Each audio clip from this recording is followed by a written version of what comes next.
एकदा जोरदार कडवून काढायचे लक्षात घ्या महाराज. खऱ्या अर्थानं जर पाहिलं तर बाबांनी आपल्या जीवनात कर्मयोगही साधला, बाबांनी आपल्या जीवनामध्ये ज्ञानयोगही साधला, बाबांनी आपल्या जीवनात बुद्धियोगही साधला. आणि म्हणून तर खऱ्या अर्थाने या मृत्यूलोकातील खऱ्या अर्थाने परमात्म्याशी असणाऱ्या या मृत्यूलोकातील जीवाचा बॉन्ड जो 100 वर्षांचा आहे तोही यथार्थ पूर्ण केलेला आहे. आणि म्हणून तर खऱ्या अर्थाने बाबांच्या जीवनाची वाटचाल नक्कीच मुक्ती म्हणजे मोक्षाकडे झाली असं आपण खऱ्या अर्थाने अभंगाच्या चिंतन स्वरूपातून पाहू शकतो. पण आध्यात्मिक दृष्टिकोनातून त्या अभंगाचा संबंध सार पाहत असताना खऱ्या अर्थाने जर प्रपंचिक दृष्टीने विचार केला तर एका कुटुंबातून वडिलांचं झालेलं जाणं हे मात्र कदापि शब्दांमध्ये व्यक्त होत नाही.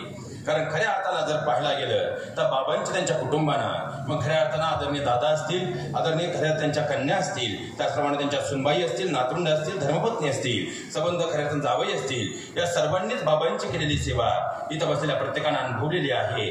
पण महाराज एक वास्तव मात्र गोष्ट बोलून जातो, असे श्रावणबाळ मात्र आज फार कमी घरांमध्ये आहे. हे सुद्धा अलीकडच्या काळात जळजळीत वास्तव आहे. अलीकडच्या काळात ग्रामीण भागातही मुलंच वडिलांना म्हणतात काय केलंय माझ्यासाठी. इथं जर कोणी एखादा असा असेल ना ज्याला वाटत असेल की आपल्या वडिलांनी आपल्यासाठी काय केलं तर मी सांगतो म्हणून पुढच्या 3 मिनिटांमध्ये 3च गोष्टी करून पहा. तुम्हाला पुढच्या 3 मिनिटात स्पष्ट होईल आपल्या वडिलांनी आपल्यासाठी काय केलंय. ज्याला वाटतं ना आपल्या वडिलांनी आपल्यासाठी काय केलंय तर मी सांगतो म्हणून पहिली गोष्ट करावी.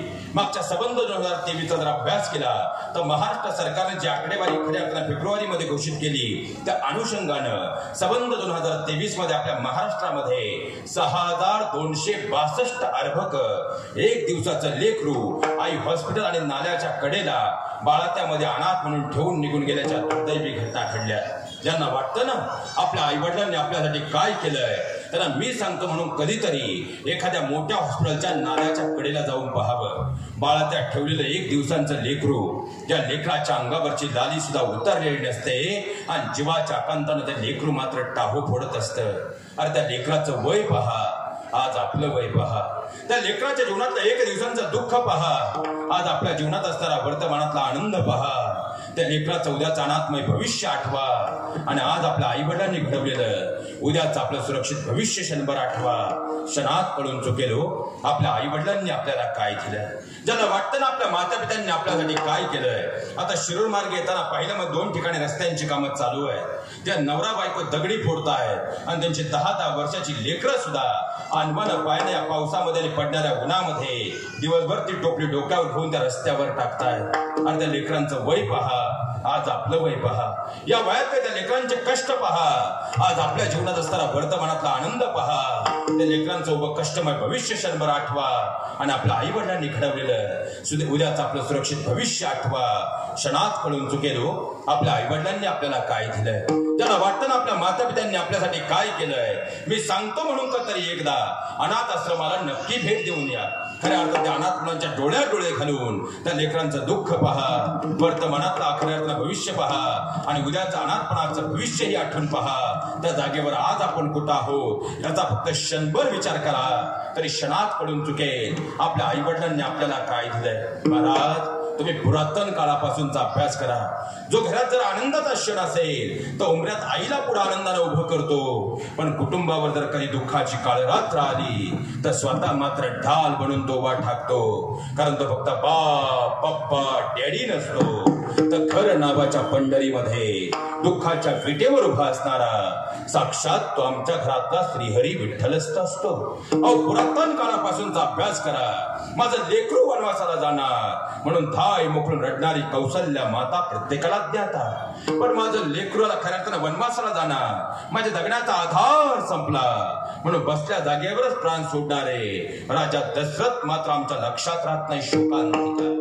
माझ्या लेकराला कंस मारेल म्हणून रडणारी देवकी माता प्रत्येकाला ज्ञात आहे. पण माझं लेकरू जगलंच पाहिजे म्हणून त्या यमुनेला आलेल्या महापुरातूनही स्वतःच्या प्राणांची पर्वा न करता आपल्या लेकराला नंद घरी गोकुळात घेऊन जाणारे वसुदेव मात्र लक्षात राहत नाही शोकांतिका. माझ्या लेकरांना समान स्वीकारावं म्हणून रडणारी रुक्मिणी माता प्रत्येकाला ज्ञात आहे. पण माझ्या लेकरांना समान स्वीकारलंच पाहिजे म्हणून त्या इंद्राणीच्या घाटावर स्वतःला आनंदाने समर्पित करणारे विठ्ठल पंत लक्षात राहत नाही शोकांतिका. माझ्या लेकरांना स्वराज्य उभं करावं भावना जोपासणाऱ्या जिजाऊ प्रत्येकाला ज्ञात आहे. पण माझ्या लेकरांना स्वराज्य उभंच केलं पाहिजे म्हणून तर तोरण्याच्या पायथ्याशी धन ठेवून स्वराज्याला प्रथम बळकटी देणारे राजे शहाजीराजे लक्षात राहत नाही शोकांतिका. म्हणून तर मी नेहमी म्हणतो महाराज, वडील हे फणसासारखे असतात. फणसाच्या बाहेरचे काटे पाहिले म्हणून जर तुम्ही फणसाच्या जवळ कधी गेलाच नाही तर फणसाच्या आतमध्ये मुलायम गर असतो तो आम्हाला कधी मिळणारच नाही. त्याचप्रमाणे आम्ही आमच्या घरामध्ये वडिलांचे बाह्य रंगाचे क्रोधाचे काटे पाहिले म्हणून जर वडिलांच्या कुशीत कधी गेलोच नाही तर वडिलांच्या अंतकरणामध्ये सुद्धा वाहणारा मायेचा तृप्त झरा असतो तो आम्हाला कधी दिसणारच नाही. महाराज, मी मगाशी म्हटलं सध्या मुलीच मिळत नाही त्यामुळे लग्न सीजन सध्या वर्षभर सुरू आहे आणि इथं बसल्यापैकी या वर्षी जर कोणाच्या घरात मुलीचं लग्न झालं असेल किंवा मागच्या वर्षामध्ये इथं बसल्यापैकी खऱ्या हजारो विंचवानी टंक करावा असं यातनांचं गाहुटीच्या अंतकरणात निर्माण झालं आणि पाहायला गेलं तर खऱ्या अर्थानं ती तुमच्या जवळ धावत आली. तिला तुम्हाला कट्ट मिठी मारली, आमसून रडू लागली. जगाला त्यावेळेसही तो बाप निष्ठुर वाटला पण त्यावेळेस तो बाप मात्र खऱ्या अर्थानं घराच्या मागच्या भिंतीला टेकून हमसून रडत होता. आम्ही तो पाहिलाच नाही. आमचा बाप म्हणजे पिता आम्हाला कळालाच नाही. आजही तुम्ही तुमच्या माहेरी फोन करताना वडिलांच्या हातात मोबाईल असतो पण तुमचं नाव वाचलं की वडील फक्त हिरवं बटन दाबून खऱ्या अर्थानं फोन उचलतात आणि एकही शब्द तुमच्याशी न बोलता फोन आईकडे देतात आणि प्रत्येक वेळी तुमचा एकच प्रश्न असतो, आई अगं बाबा कुठे आहे? त्यांना नाही बोलायचं आणि ठरल्याप्रमाणे तुमची आई तुम्हाला एकच उत्तर देते, तुला तर माहिती ना बाळा ते कधी फोन बोलतात. पण फोन ठेवल्याबरोबर कसंही माझं सोनूलं हे विचारणारा तो बाप असतो, तो पिता असतो. जोपर्यंत तो घरात असतो वटवृक्षाची माया असते. ज्या दिवशी हा वटवृक्ष कोसळतो आयुष्याला विराणपण आल्याशिवाय राहत नाही.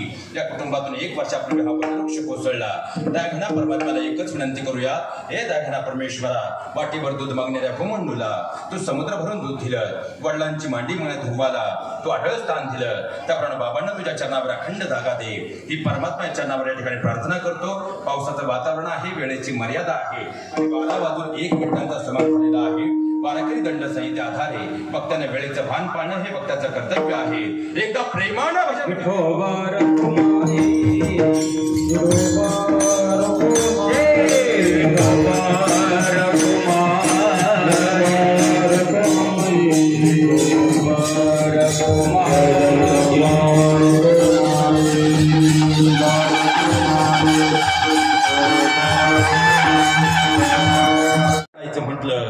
आमच्या शेतकरी बापाला सोसायटीचं बिनव्याजी कर्ज, संस्थेचं जामीनकी कर्ज आणि बँकेमध्ये जमिनीचं मॉर्गेज केल्याशिवाय माझ्या शेतकरी बापाच्या घरात त्या मुलीचं लग्न सुद्धा होत नाही.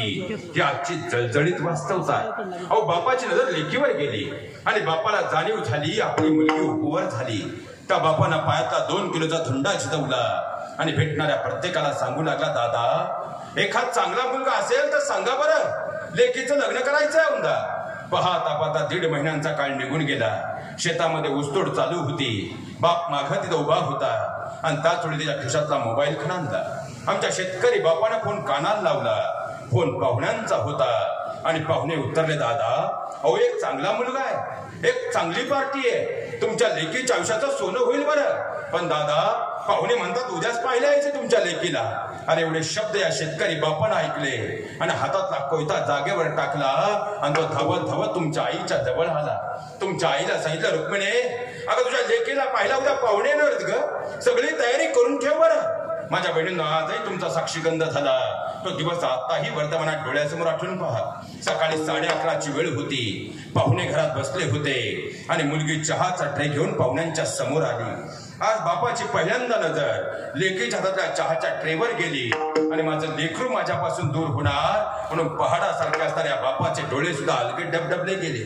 माझ्या बहिणीनं आज पहिल्यांदा त्या बापाची नजर तुमच्या अंगावरच्या शालूवर गेली आणि हीच माझ्या लेकीच्या खेरची माहेरची साडी म्हणून त्या बापाच्या डोळ्यातला एक अश्रू कपशीवर कोसळला. पण त्याच वेळी आमच्या शेतकरी बापाच्या मनात विचार आला, अरे माझं लेकरू माझ्यापासून दूर होणार आहे, पण आता तर माझ्या लेकराच्या नवीन आयुष्याची सुरुवात होणार आहे. म्हणून डोळ्यात आलेली आसव सुद्धा त्या बापानं आपल्या आत गिळली आणि आनंदानं आपल्या लेकीकडे पाहू लागला. अहो पाहता पाहता 15-20 मिनिटांचा वेळ निघून गेला आणि मध्यस्थीनं बाहेर हाक मारली. आमचा शेतकरी बाप बाहेर आला आणि मध्यस्थीनं सांगितलं, दादा अहो पार्टी चांगली आहे, मुलगा चांगला, तुमच्या लेकीच्या आयुष्याचं सोनं होईल बरं. पण दादा पाहुणे म्हणतात लग्नाचा सगळा खर्च मात्र आपल्याला करावा लागेल, लग्न आपल्याला काढून द्यावं लागेल. एवढे शब्द या शेतकरी बापानं ऐकले आणि त्या बापाच्या पायाखालची वाळू सरकली. तो बाप मनोमन विचार करू लागला, अजून तो ऊस तुटतोय, बिल आलं नाही, कांद्याचं यावर्षी खऱ्या अर्थानं पाहायला गेलं तर अजून विकले नाहीत, जवळ पैसे नाहीत, काय करावं. अरे माझ्या लेकराचं लग्न आहे, चांगला हॉल पाहायचं म्हटलं तर 2-2.5 लाख रुपये निघून जातील. माझ्या लेकीचे दागिने तिला संसार द्यायला 2.5-3 लाख रुपये पुरणार नाही. माझ्या लेकीचं लग्न आहे, धुमधडाक्यात झालं पाहिजे, पाहुण्यांचा मानपान करायला 1.5-2 लाख रुपये खऱ्या अर्थानं खर्च आहे. अरे परक्याचं धन पण परक्याच्या घरी जाताना माझं लेकरू माझ्यापासून दूर होणार, धमधडाक्यात लग्न झालं पाहिजे, पण 7-8 लाख रुपये खर्च आहे, पैसे आणावेत कुठून. माझ्या बहिणीनं आजही तुमचा साक्षीगंध झाला, तो दिवस आजही डोळ्यासमोर आठवून पहा. संबंध दिवस आणि रात्र तुम्ही तुमच्या संसाराच्या नवीन स्वप्नांमध्ये रममान होता. पण या तुमच्या शेतकरी बापाच्या जीवनातली पहिली अशी ती रात्र होती की संबंध रात्रभर हा बाप मात्र उशीवर फक्त कूच बदलत राहिला. पैसे आणावेत कुठून, पैसे जमावेत कसे, या विवेचने त्याला रात्रभर झोप लागली नाही. अरे सकाळी उठून तो दूध डेअरीवर दूध घालायला गेला ना, त्या दिवशी दुपारचे 12 वाजले तर आमचा शेतकरी बाप घरी आलाच नाही, कारण त्यानं डेअरीवर दूध घातलं आणि तिथून धावत तो बँकेत गेला, संस्थेत गेला. अनेक मित्रांच्या पायावर त्या बापानं डोकं टेकवलं. तेव्हा माझ्या बहिणी तुमच्या लग्नापुरते पैसे त्या बापानं जमा केले. माझ्या बहिणीनं आजही तुमचा बस्ता बांधलेला दिवस आठवून पहा. इकडे इंदापूर किंवा बारामतीच्या मार्केटमध्ये तुमच्या लग्नाचा बस्ता बांधताना या बापानं तुम्हाला 35,000 रुपयाचा शालू घेताना या शेतकरी बापाच्या चेहऱ्यावर आनंद होता. पण माझ्या बहिणींनो, तुमच्या लग्नाच्या दिवशी मात्र त्या बापानं घातलेल्या बनियांची थिगळं मोजायला या जगाच्या पाठीवरचा प्रत्येक दुर्बिणीचा डोळाही अपूर्ण होता. त्या बापानं तुम्हाला बस्त्यामध्ये 10,000चे सँडल घेताना या शेतकरी बापाच्या चेहऱ्यावर आनंद होता. पण माझ्या बहिणींनो, तुमच्या लग्नाच्या आदल्या दिवशी मात्र उद्या गडबडीत आपल्या चपलेचा वात निघू नये म्हणून आदल्या दिवशी चंभाराकडे जाऊन आपल्या चपलेला 2 चुका मारून आणणाराही हाच तुमचा शेतकरी बाप होता. पण पडद्यामागे जगणारा बाप कधी पडद्यासमोर हल्ली लेकरं समजून घेत नाही. म्हणून तर आजच्या काळातल्या आमच्या लेकरांना पहाडासारखा देव समान असणारा बाप समजत नाही. शोकांतिका. भले त्या बापानं कर्ज केलं, पण तुमचं लग्न मात्र त्याला धुमधडाक्यात करून दिलं. खऱ्या अर्थानं 2 वर्ष गेले, कोरोना आला, कोरोनाचंही वर्ष गेलं, 1.5 वर्ष निघून गेलं आणि आता 4 महिन्यापूर्वी गेलेला मार्चचा महिना असावा. मार्चचा 27-28 मार्चची तारीख होती आणि हाच तुमचा शेतकरी बाप आपल्या मित्रासोबत गावातल्या हॉटेलमध्ये चहा पीत बसला होता. पण त्याच वेळी सुधरून सोसायटीच्या शिपायानं पाहिलं. शिपाई धावत धावत आमच्या वडिलांच्या जवळ आला, हातामध्ये एक लिफाफा दिला. आमच्या शेतकरी बापानं चहाचा अर्धा कप टेबलवर ठेवला आणि लिफाफा फोडून ते पत्र वाचू लागला. पत्र सोसायटीचं होतं. पुढच्या काही दिवसात हप्ते जमा करायचे होते. अरे या बापाच्या पायाखालची वाळू सरकली. 15 दिवस झाले बँकेचे चेअरमन फोन करतायत. 8 दिवसापासून संस्थेतून फोन येतोय. आज सोसायटीचं पत्र आलंय, जवळ पैसे नाही, करावं काय. माझ्या बहिणीला त्याही दिवशी दुपारी 12ची वेळ होती. या बापाच्या पोटातली भूक जागी झाली होती, पण तो बाप जेवायला घरी नाही आला. त्यानं गाडीला चावी लावली आणि भूक त्याची मरून गेली होती. तसाच धावत तो मित्रांकडे गेला, पाहुण्यांकडे गेला. अरे अनेकांच्या पायावर त्यानं डोकं टेकवलं. तेव्हा कुठून तरी सोसायटीच्या हप्त्यापुरते पैसे जमा केले आणि दुसऱ्या दिवशी धावत तो सोसायटीत गेला.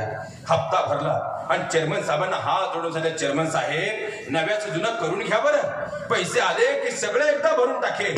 एवढंच तो बाप बोलला. भरलेल्या पैशाची पावती घेतली आणि सोसायटीची एक पायरी तो बाप उतरू लागला. अरे सोसायटीच्या 3च पायऱ्या तो बाप उतरला आणि त्या बापाच्या खिशातला मोबाईल खणानला. आमच्या शेतकरी बापाने फोन कानाला लावला. फोन जावयाचा होता आणि जावई उत्तरला, मामा अहो अभिनंदन, तुम्ही बाबा होणार आहात. या शेतकरी बापाला काय आनंद झाला. अरे माझी लेक बाळतपणाला येणार आहे, माझं लेकरू बाळतपणाला येणार आहे. पण ते खऱ्या अर्थानं घरी जाऊन तुमच्या आईला सांगावं म्हणून त्याला गाडीला चावी लावली आणि वेगानं तुमच्या घराकडे निघाला.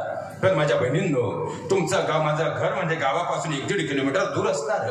हाच तुमचा बाप गावाच्या चौकात पोचला आणि न राहून त्याचा पाय मात्र गाडीच्या ब्रेकवर गेला आणि उजवा हात खिशावर आला. तो बाप विचार करू लागला आणि आत्ताच्या मित्रांकडे उसलवारी केली तेव्हा सोसायटीचा हप्ता भरला.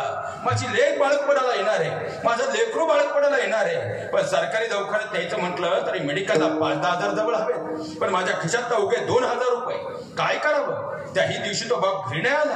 तिथून धावत तो दूध डेअरीच्या ऑफिसमध्ये गेला. तिथून तसाच तो सहकारी साखर कारखान्याच्या ऑफिसमध्ये गेला. मागचं एखादं बिल येणे एखाद्या बापानं पाहिलं.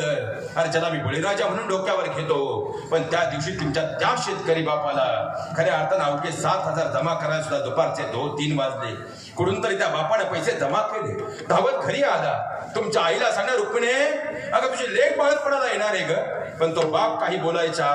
तुमच्या आई मात्र दरवाजात उभी होती. आईच्या बाजूला संपलेली गॅस सिलेंडरची टाकी होती आणि तो बाप काही बोलणार. एवढ्यात तुमच्या आई उतरल्या, अहो दुपारचे 3 वाजले पुढे होता. आज गुरुवार आहे, गावात गॅसची गाडी आली असेल, गॅसची टाकी संपली आहे, जा लवकर गॅस घेऊन या.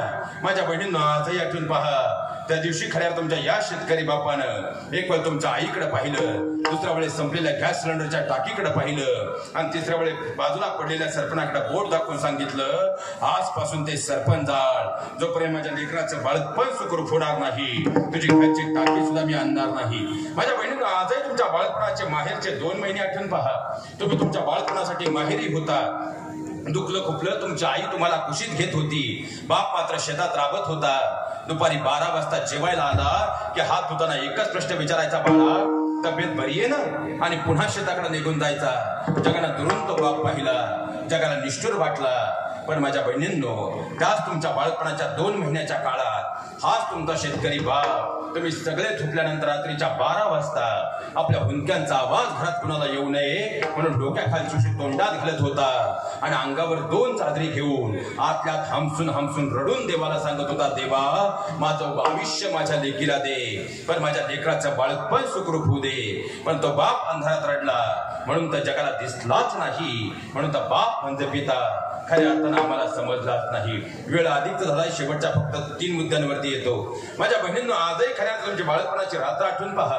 संध्याकाळी 10:30चा सुमार होता आणि तुमची आई बाहेरच्या दालनात धावत आली. ते नवऱ्याला हलवला, हो उठा, माझ्या खऱ्या अर्थानं पोरीचा आपल्या पोट दुखतंय हो. बाप चढदिशी उठला. सायकल असेल, मोटरसायकल असेल, त्या बापाने घेतली आणि धावत तुम्हाला घेऊन तो दवाखान्यापर्यंत पोहोचला. माझ्या बहिणींनो, आजही आठवा, तुमचं माझं गाव म्हणजे खऱ्या अर्थानं 10 नंतर स्मशान शांत होणार. त्यानं दवाखाना बंद होता. आमच्या शेतकरी बापाने दरवाजात थाप टाकली, डॉक्टर साहेब उठा उठा, डॉक्टर साहेब उठा, पोरीचं पोट दुखतंय हो. 5 मिनिटांचा वेळ निघून गेला. डॉक्टरने दरवाजा उघडला आणि आमच्या शेतकरी बापानं हात जोडून सांगितलं, डॉक्टर साहेब पोरीचं पोट दुखतंय हो, फक्त 2 मिनिटं थांबा, लेकीला घेऊन आलो. बाप बाहेर आला. तुम्हाला आणि तुमच्या आईला बरोबर घेतलं. बाप दवाखान्याच्या आत आला. अरे ओपीडीच्या आत जाताना मुलीला वेदनेची किंचाळी आई गेली. ती किंचाळी आईनं पाहिली आणि ऐकली आणि आईच्या डोळ्यातून खळखळा अश्रू घुळू लागले. पण जगाने मात्र दरवाजात उभा असणारा बाहेर बाप पाहिला. त्या बापाच्या डोळ्यात पाणी दिसलं नाही म्हणून जगाला तो निष्ठुर वाटला. पण माझ्या बहिणींनो, त्यावेळेस तो बाप मात्र काळजातून रडत होता म्हणून जगाला दिसत नव्हता.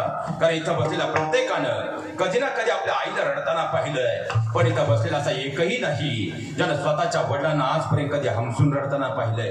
अरे हा बाप रडला नाही असं नाही. स्वतःची आई गेली, त्याच्या खांद्यावर तिरडी होती, तरी त्या बापाच्या डोळ्यात पाणी नव्हतं. का? कारण त्याला आपल्या बहिणींचा आधार व्हायचं होतं. अरे स्वतः जन्माचा बाप गेला, हातात मडकं होतं, तरी त्या बापाच्या डोळ्यात पाणी नव्हतं. का? कारण त्याला आपल्या भावंडांचा आधार व्हायचं होतं. स्वतःची बायको जरी तारुण्यात गेली तरी त्या बापा रडायची परवानगी नाही. का? कारण त्याला आपल्या कुटुंबाचा, लेकरांचा आधार व्हायचं असतं. स्वतःचं लेकरू जरी खांद्यावर आलं तरी त्या बापा रडता येत नाही. का? कारण त्याला कुटुंबाचा कणा व्हायचं असतं. तो बाप समजला आम्हाला.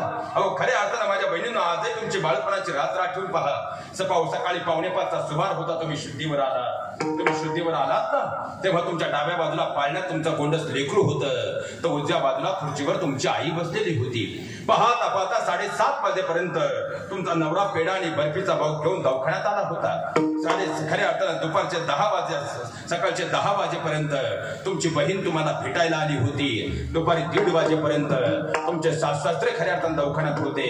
पण या जगातला एक व्यक्ती असा होता ज्याचं दर्शन तुम्ही बाळंत झाल्यानंतर तुम्हाला 7 तासानंतर झालं आणि तो तुमचा हा शेतकरी बाप होता. कारण येणारा प्रत्येक जण तुमच्या तोंडामध्ये पेढा आणि बर्फी घालत होता. पण त्या दिवशी तुमच्या हॉस्पिटलचे सिझरचे 60,000 फी भरल्याशिवाय तुम्हाला हॉस्पिटलमधून डिस्चार्ज मिळणार नव्हता. म्हणून तो बाप अनेकांच्या पायावर डोकं टिकून कुठून तरी पैशाची जुळवाजुळव करत होता. तो बाप दवाखान्यात आला ना, आईला माहित नव्हतं. आई उतरल्या, अहो पुढं होता, आम्हाला सोडून गेलात ते आत्ता आलात, तुम्हाला कळालं तुम्ही बाबा झाला. माझ्या बहिणीनं कधीच नाही, पण त्या दिवशी तो बाप पहिल्यांदा हमसून रडला. यासाठी नाही की 2% पैसे आणले, पुढच्या 2 महिन्याच्या आत द्यायचे म्हणून या बापाच्या डोळ्यात एकही अश्रू नव्हता हो. पण देवा तुझे लाख उपकार झाले, माझ्या लेकराचं बाळपण सुखरूप झालं म्हणून त्या बापाच्या डोळ्यातून उघळते आनंद अश्रू होते. पण ओपीडीच्या बाहेरून आम्ही ते पाहिलेच नाही. आमचा बाप म्हणजे पिता आम्हाला कळालाच नाही. माझ्या बहिणीनं आजही तुमची लग्नाची आधी रात आठवून पहा.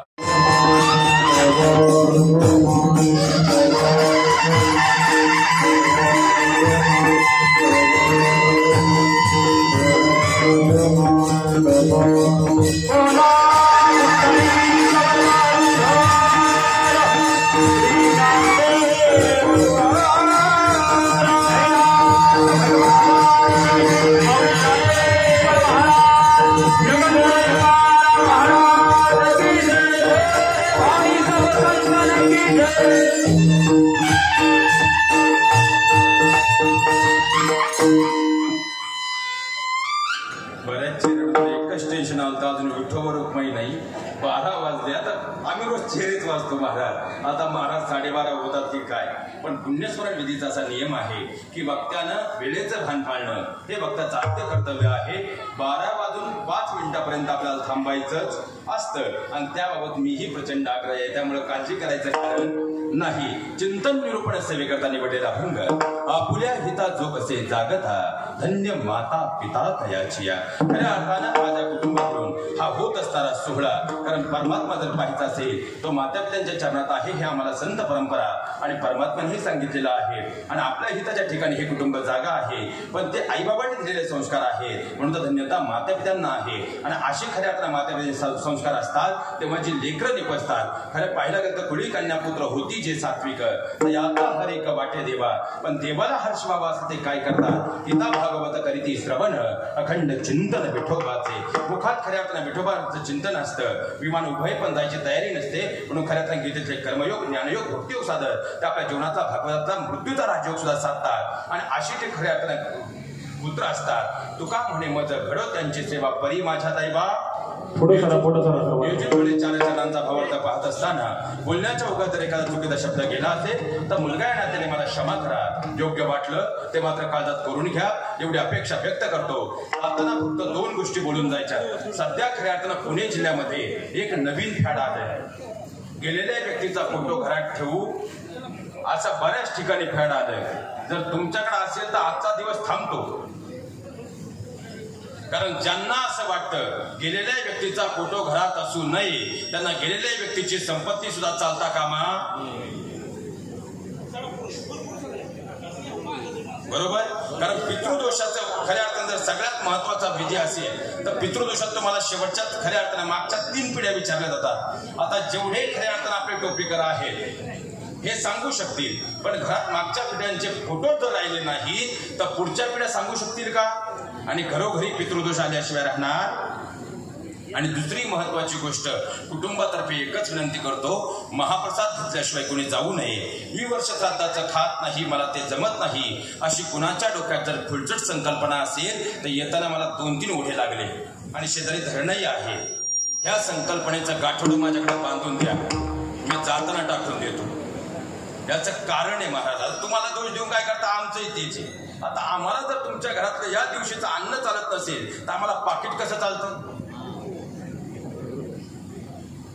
हा प्रश्न तुम्ही विचारला पाहिजे आम्हाला. कारण जर चुकीचे समज रूढ झाले तर पुढच्या पिढ्यांपर्यंत सुद्धा चुकीचे समज जातील. म्हणून लक्षात घ्या महाराज, खऱ्या अर्थानं मला सांगा, पहिले वारकरी कोण? भोलेनाथ. भोलेनाथांपासून जी परंपरा येते, भोलेनाथ, मचरनाथ, गोरक्षनाथ, गहिनीनाथ, निवृत्तीदादा, त्यांनी ज्यांना अनुग्रह दिला ते ज्ञानदादा, ज्ञानदेवी रचिला. मग ज्या वारकरी संप्रदायाचे आपण पायिक आहोत त्याचा पाया म्हणजे ज्ञानोबराय आहेत. आणि जर खऱ्या अर्थानं ते बीज ज्यांनी रोवलं ते ज्ञानोबराय आहेत. मग या परंपरेमध्ये नवनाथ ग्रंथ अध्याय क्रमांक 6चा उत्तरार्ध आणि 7चा पूर्वार्ध तपासून घ्या. जगन्नाथपुरीपासून 6 मैलावर असणाऱ्या तारकापुरी या ठिकाणी खऱ्या अर्थानं जर पाहायला गेलं तर मच्छिंद्रनाथ आणि गोरक्षनाथांनी हाच पुण्यस्मरण विधीचा प्रसाद एकदा नाही तर 2दा ग्रहण केलाय. किती वेळा? मग जर त्यांनी तो 2दा ग्रहण केला असेल तर आपण तो नाकारणारे कोण आहोत? म्हणून महाप्रसाद घेतल्याशिवाय कोणी जाऊ नये. काही म्हणतील महाराज मी खात होतो, पण काशीला गेल्यापासून खात नाही. तर खऱ्या अर्थानं मुस्लिम समाजात असा एक नियम आहे, हजला गेलं की परत मागे यायचं नाही. आणि खऱ्या अर्थानं काशीखंड स्कंद क्रमांक 3 आम्हाला असं सांगतं की काशीला गेलं की आपण परत मागे यायचं. पण काशीला गेल्यावर तुम्ही सुनेसाठी लाटणं पळपटाई आणलं आणि तुम्ही नातवासाठी खेळणी म्हणून ट्रॅक्टर JCB आणला. त्यामुळे तुम्ही काशीला दर्शनाला गेलते, देह सोडायला गेले. म्हणून महाप्रसाद घेतल्याशिवाय कोणी जाऊ नये. आणि शेवटचा प्रश्न पितृपंधरवड्यामध्ये आता दशक्रिया व पुण्यस्मरण विधीत आम्ही किंवा वक्ते एक वाक्य सांगतात, गेलेल्या व्यक्तीला मोक्ष प्राप्त. मग मोक्ष जर प्राप्त झाला तर पुन्हा जन्म आहे का? बोलत चला महाराज, जन्म आहे का? मोक्ष प्राप्त झाल्यानंतर जन्म नाही, मृत्यू, पुन्हा मृत्यू नाही. मग ज्यांना जन्म आणि मृत्यूच नाही त्यांची पित्र घातली पाहिजेत का? फक्त कावळाच आपल्या घरी जेवायला येतो? लक्षात घ्या महाराज, खऱ्या अर्थानं जर पाहिलं तर बाबांचा आजपर्यंतचा प्रवास पूर्ण होऊन जेव्हा बाबा खऱ्या अर्थानं चित्रगुप्ताच्या नगरीमधून यमधर्मराच्या नगरीत आले, आपण ह्या विषयावर पुन्हा कत्र जाऊयात. फक्त एका वाक्यात बोलून जातो, कारण आज पावसाचा दिवस आहे. एका वाक्यात बोलून जातो, शास्त्रा आधारे या देहाचे 3 समान भाग होतात. आज रात्री वर्षश्राद्ध विधीचं महात्म्य लक्षात घ्या. म्हणून खऱ्या अर्थानं आणखी एक समज आहे आपल्याकडे. आता मला सांगा, वर्षश्राद्ध होईपर्यंत आपण आपल्या कुलदेवी किंवा कुलदेवतेला जात हे तुम्ही कोणत्या ग्रंथात वाचलं? म्हणजे वाचला असेल तर मला सांगा, माझा अभ्यास मला वाढवता येईल. लक्षात घ्या महाराज, फक्त शेवटच्या 4 ओळी सांगतो. या देहाचे आज बाबा जेव्हा अंश रूपाने या ठिकाणी येतील, आशीर्वाद देऊन पुन्हा माघारी जातात. आणि माघारी गेल्यानंतर या देहाचे आजच्या रात्री 3 भाग होतात. म्हणजे आज सायंकाळपर्यंत आपण देवाला विनंती करू शकतो की देवा, बाबांना तुझ्या चरणावर अखंड जागा दे. आज संध्याकाळी या देहाचे म्हणजे 17 तत्व कीर्तनाच्या सुरुवातीला आपण 15 श्राद्ध समजून घेतली होती, बरोबर? 16वं श्राद्ध म्हणजे खरं पितृपंधरवडा कसा? लक्षात घ्या. एवढ्या प्रश्नाचं उत्तर फक्त देऊन जातो. आता इथून जेव्हा बाबा माघारी जातील आणि बाबा आज या ठिकाणी आल्यानंतर हा 16 पाहिल्यानंतर जर त्यांना समाधान अंश रूपाला प्राप्त झालं तर त्या कुळाला गरुड पुराण सांगतं कधीही पितृदोष लागत. मग तुम्हाला कुणीही सांगू द्या, ह्या कानानं ऐका, ह्या कानानं सोडून द्या. आता इथून माघारी गेल्यानंतर आज रात्री या देहाचे 3 भाग होतात. किती? 17 तत्वांचे 3 भाग. त्यातला पहिला भाग परमात्मा स्वतःच सामावून घेतो. दुसरा अंश हा पितृलोकात जातो. पितृलोक काय भानगडे? कुळीची ही कुळदेवी केली ठावी. आपण संतान धन्यता का देतो? तर या देहातील जो दुसरा भाग आहे हा पितृलोकात जातो. इथून मागची जेवढी आपली कुळ परंपरा आहे या सगळ्यांचा दुसरा अंश कुठे आहे? पितृलोकात. आणि त्यांचं जर इथं पटलं नाही म्हणून तिथं जर पटलं नाही, त्याचा परिणाम पुढे होतो, त्याचा रिफ्लेक्ट पुढे होतो. एक आता 5G त्यामुळे फास्ट होतं, लक्षात घ्या. आणि मग इथं पितृदोष येतो. मग तिथं त्यांच्यामध्ये बंडखोरी होऊ नये, तिथं त्या कुळाला समाधानता प्राप्त व्हावी, यासाठी त्या पितृलोकाचे स्वामी आणि स्वामिनी यांच्या चरणावर आपण आधी गेलं पाहिजे का नंतर? आधी. मग आपण आपली कुलदेवता आणि कुलदेवीला आधी गेलं पाहिजे का नंतर? म्हणून आधी खऱ्या अर्थानं पितृ म्हणजे पुण्यस्मरण होण्याच्या अगोदर सहकुटुंब एकदा आपण वर्षातून आपली कुलदेवी कुलदेवता आणि नारायणपूरला गेलंच पाहिजे. आणि जर आपण वर्षातून एकदा आपली कुलदेवी कुलदेवता नारायणपूरला गेलो, तुम्हाला कुणीही पितृदोष सांगू द्या, ह्या कारणानं ऐका, ह्या कारणानं सोडून द्या. कारण पितृदोषासाठी लाख रुपये खर्च एका शेतकरी कुटुंबातून लाख रुपये जाणं म्हणजे ते कुटुंब 1 वर्षानं मागे येण्यासारखं आहे. आणि शास्त्र जर चुकीच्या पद्धतीनं पुढे गेलं तर पुढच्या पिढ्या धर्मापासून दूर जातील. म्हणून हे वास्तव समजून घेणं गरजेचं आहे. आणि जो तिसरा अंश आहे तो पुढच्या गतीला यमधर्मराजाने दिलेल्या निर्णयानुसार पुढच्या गतीला जातो. म्हणजे आता सध्या कलर्स मराठीला धुमधडाका लावलाय. सगळ्या देवतांच्या मालिका आहे. बिग बॉसमुळे सध्या बाकी थंडाव्यात आहे. पण लक्षात घ्या, तिच्यात असं नेहमी दाखवतात वयस्कर व्यक्ती काठी टेकवत येते, स्वर्गाचं दार असतं, पुढं बाल होऊन ते पुढे जातं. असं काही नसतं. या देहाचे 3 भाग होतात. पहिला प्रकृती परमात्मा स्वतः सामावून घेतो, दुसरा पितृलोकात आहे आणि तिसरा पुढच्या गतीला जातो. जो पुढच्या गतीला जातो तो फिरून परत कधीच आपल्या घरी येत नाही. मग पितृपंधरवड्यामध्ये येणारा अंश पुण्यस्मरण विधीला, या पुढच्या पुण्यस्मरण विधीला येणारा अंश हा पितृलोकातला आहे. म्हणून खऱ्या अर्थानं पित्र ही घातलीच पाहिजे, मोक्ष मिळाला तरीही. मग पित्र कुणाची घालू नये, कारण मोक्ष कुणाला मिळतो? या देहाच्या 3ऱ्या अंश रूपाला. मग पित्र कुणाची घालू नये? जे सदेह वैकुंठाला गेले, फक्त त्यांची पित्र घातली जात नाही, बाकी सगळ्यांची पित्र घालावीत हे मात्र लक्षात ठेवा. नियोजित वेळेत खऱ्या अर्थानं आपण भावार्थ पाहण्याचा प्रयत्न केला. बाबा आपल्या कुटुंबाची या ठिकाणी व्यक्त करतो. पुन्हा दयाघना परमेश्वराला विनंती करतो, हे दयाघना परमेश्वरा, कर्मरेषाधारे बाबांचा प्रवास पूर्ण झालेला आहे, तुझ्या चरणावर अखंड जागा दे ही विनंती करतो. आलेल्या सर्व क्षेत्रातील मान्यवरांचे या ठिकाणी व्यक्त करतो. आदरणीय आमचे समस्त सुराकंठमणी, तालमहर्षी, टाळमहर्षी, आदरणीय आमचे विलेकरी बाबा, आदरणीय आमचे चोपदार बाबा आणि महाराष्ट्राच्या सह्याद्रीचे खऱ्या अर्थाने हे शिलेदार आपल्याही चरणावर या ठिकाणी साष्टांग दंडवत अर्पित करतो. मुक्ताई जनाईंचा वारसदार आमच्या आई आपल्या चरणावर साष्टांग दंडवत प्रतिपादित करतो. सोशल मीडियाची ही सगळी टीम, त्यांचा खऱ्या अर्थानं गोड आवाज, आज महाराष्ट्राचा कोणताही कीर्तनकार असू द्या, पण त्यांच्याकडे पाहिलं की आम्हाला आनंद होतो की आता काळजी नाही. अत्यंत कमी वयामध्ये अत्यंत उंच ज्यांनी प्राप्त केली आणि नम्रतेचा साथ म्हणजे त्यांचा मुकुट आहे. दादांसाठी एकदा जोरदार टाळ्यांच्या अपेक्षा व्यक्त करतो. आदरणीय सर, मनपूर्वक आपले हे ऋण या ठिकाणी व्यक्त करतो. बाबा आपल्या कुटुंबाचे ऋण व्यक्त करतो आणि माझ्या वाणीला पूर्ण विराम देतो.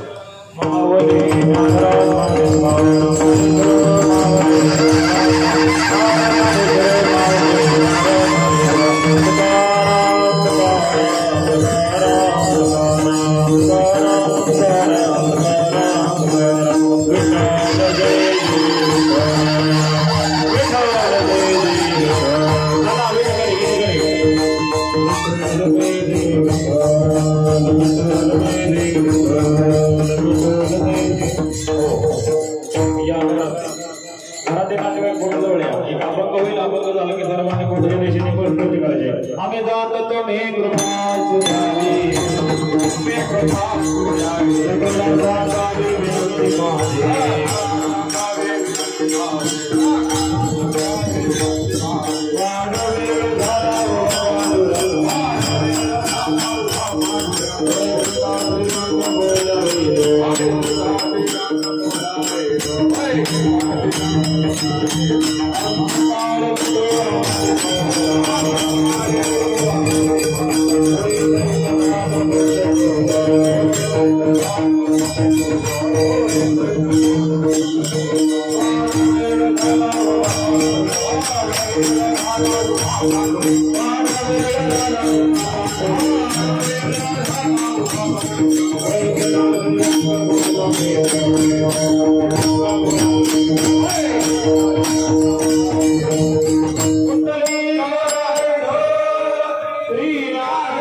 मागुनी देव आहे